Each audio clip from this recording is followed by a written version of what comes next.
Magandang hapon po sa inyo mga kablog. Ito na po ako ngayon magbabalik ay inyong kablog test. So, Vicar Canyabano.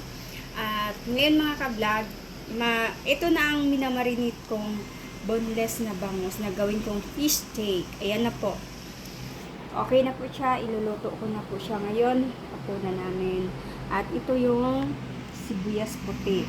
At tingnan natin muna paano ang kanyang nangyari sa pag-marinate. Ayan po. Ipiprito lang po yan siya mga kablog. Tapos yung pinaka-sauce niya, yun po ay ating gigisa dito sa sibuyas puti. At yun po ang sauce niya, yung pinaka-topping sa yan po mga kablog ang sauce ng ating fish steak na bangus.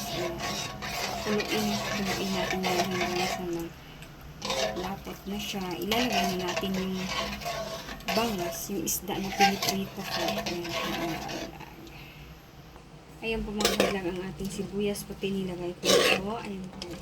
Ilagay lang natin siya dyan sa sauce. Yun po yung pinag-marinate ko kanina. Yun po yung sauce niya ngayon. So,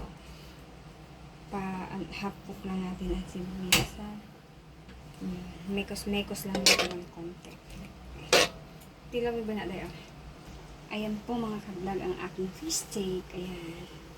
Yan lang po ang paggagawa ng fish steak na bangus. Ayan po mga kablog. At kami ay magdidinaw na.